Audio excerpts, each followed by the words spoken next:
guys, it's Ricky from Business Strats Success. Today we're going to talk about the 3 type of assets you can use in a business to generate a cash flow. The first one are physical goods. Now, you can either have a product that you make yourself, you can have a product that somebody else makes for you. Any physical product that you can touch, which comes from your idea, is prepared and goes to the customer, which they can touch. That's a physical product that you own. And you can sell those unit by unit, sell it from you to them.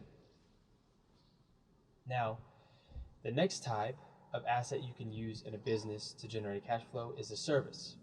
So if somebody's pipe breaks and you know how to fix a pipe, you go over to their house and you fix the pipe for them. That is a service, and that is time dependent, and you have to be at the location to perform the service, or you have to be in front of a computer to perform the service at a certain time, or it will take a certain amount of time. And it could be that you perform the same service, which is changing the pipe at the person's house 5 times at 5 different people's house, but it's still going to cost your time every time you go somewhere to change the pipe. So the same thing with this time dependence is also true for the physical products.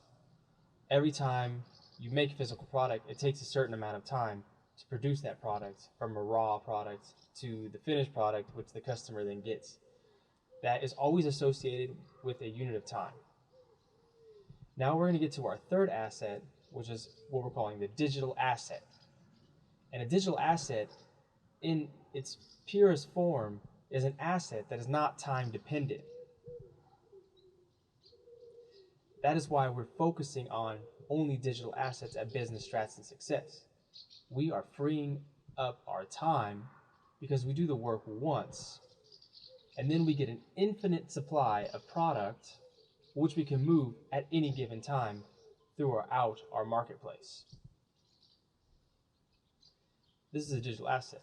It's similar to a physical product, except that it's a file on a computer. You upload that file to your marketplace. The customer comes and downloads the file from the marketplace.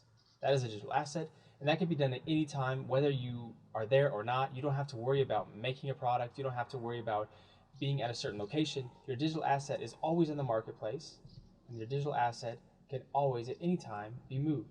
And you only invest once your time and have an infinite amount of products from that time investment. So if we're thinking mathematically, then also in that sense, this amount of time that you invest, because it becomes smaller and smaller as the amount of products you sell increases, then it's almost as if you're getting an infinite amount of value for your time. You will approach infinity in a sense. That is also a huge pro for digital assets. Guys, those are the 3 types of assets you can use in a business to generate a cash flow. Thank you for watching my TikTok channel. Please go to Instagram. In fact, please go to rmtbooks.com. Check out Business Strats Success. Sign up for the Build Your Digital Asset course, and I'll see you guys later.